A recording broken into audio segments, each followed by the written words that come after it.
Coucou les merveilles, c'est Chloé. Je vous propose de voir les énergies de la semaine du 31 mai. Alors j'ai pris avec moi le Elki Oracle et les cartes de Clos. Donc je vais vous montrer trois cartes qui correspondent aux trois tirages que je propose. Hop. Donc le premier tirage est représenté par cette carte-ci, le deuxième au milieu et le troisième ici.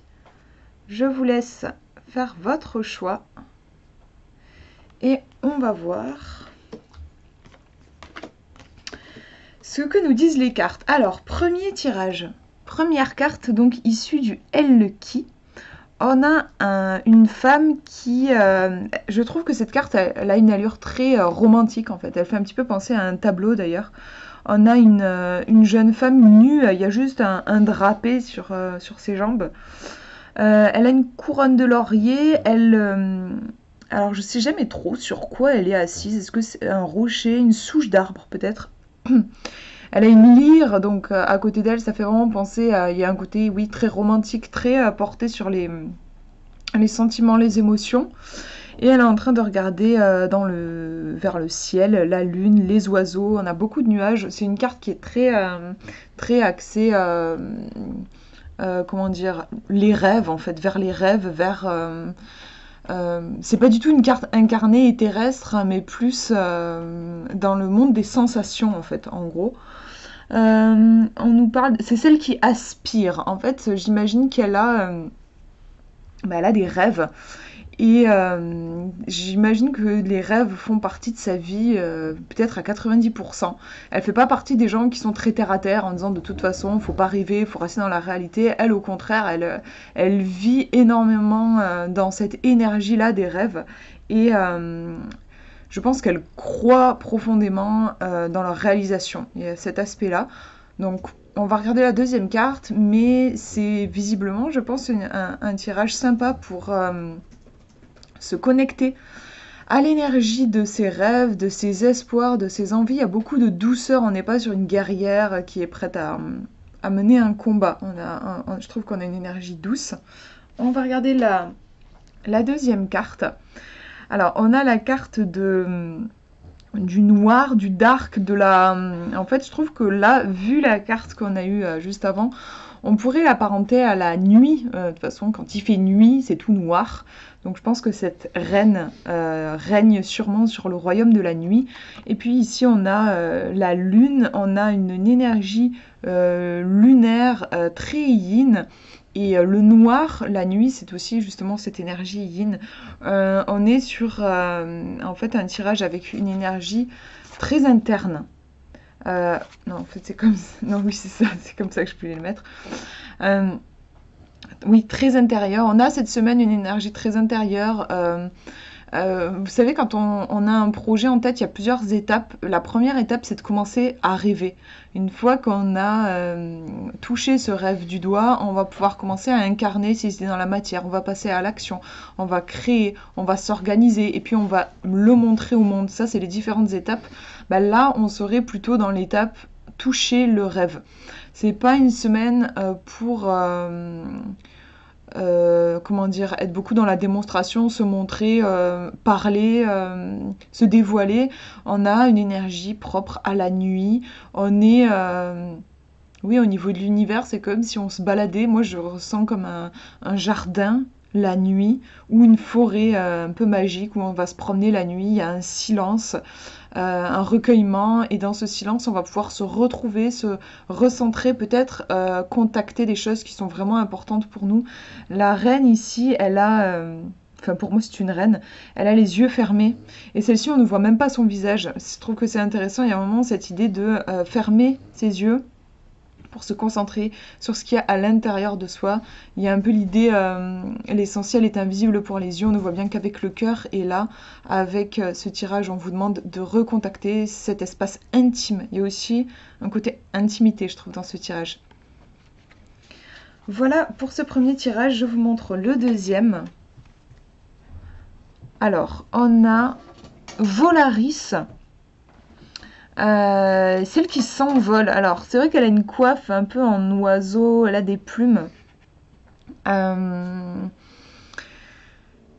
Tout de suite, là, ça me fait penser à l'énergie de l'air, forcément. Donc, peut-être un besoin de liberté. On nous dit qu'elle ose, elle va vraiment déployer ses ailes pour atteindre son but. Il y a une grande énergie qui est déployée et un aspect très liberté. On va déployer ses ailes pour aller vers des horizons, des terres, des endroits qu'on n'a peut-être pas forcément explorés ou on n'a pas été éduqué à explorer ces endroits-là. C'est une carte aussi qui peut évoquer le mouvement, le besoin de changement en fait. On va regarder la deuxième carte. Ici on a les jumeaux, donc c'est intéressant parce que un voyage on peut l'entreprendre tout seul ou à deux. Il y a cette idée ici de on n'est pas tout seul, donc ça peut faire référence à une présence concrète, genre un ami, quelqu'un qui nous est cher, ou aussi notre inconscient, notre petite voix, voilà, notre petite voix qui va nous accompagner. Moi, j'ai l'impression ici qu'il y a cette semaine un besoin de changement, un besoin de percer. Moi, je le ressens comme ça, comme s'il y avait un voile qui nous empêchait peut-être de nous déployer dans tout ce que... de déployer nos ressources.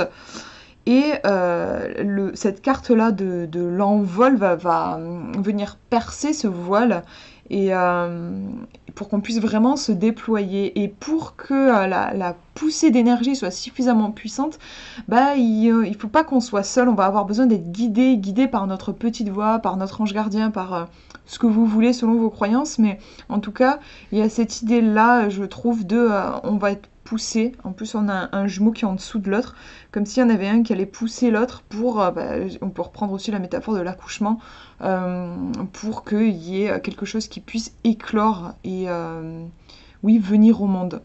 Donc, pas mal de mouvements, je pense, pour cette semaine, et on va vers quelque chose de nouveau. Je le ressens comme ça ici.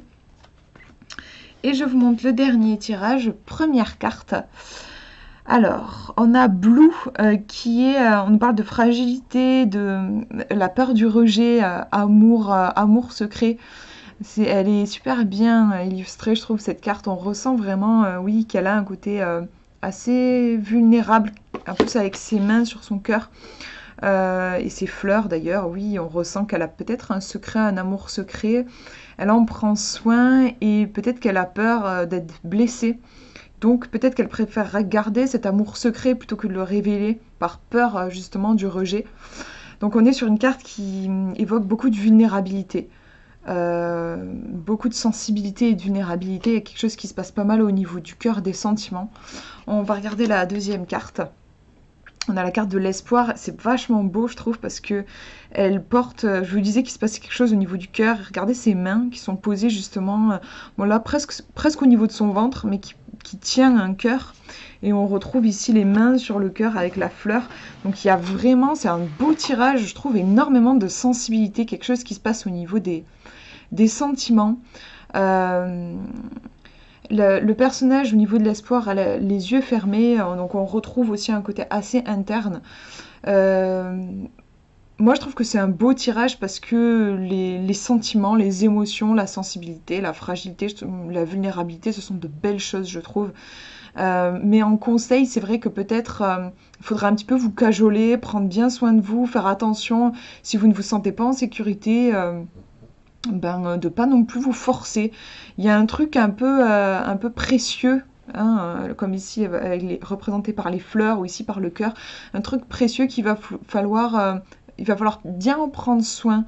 Et ouais, moi je ressens une sorte d'hypersensibilité qui a besoin d'être reconnue. Quand on est hypersensible, si on essaye en fait d'agir comme les gens qui ne sont pas hypersensibles, on va en prendre plein la gueule parce que oui, on a cette ouverture, ce cœur ouvert qui prend tout ce qui passe et c'est important de le prendre en compte. Et là, on est sur un tirage comme ça, bien prendre en compte une vulnérabilité éventuellement qui pourrait ressortir cette semaine et protéger ce qui est précieux pour vous. Voilà pour ces tirages, j'espère que ça vous aura parlé. Je vous fais de gros bisous et je vous souhaite une très belle semaine.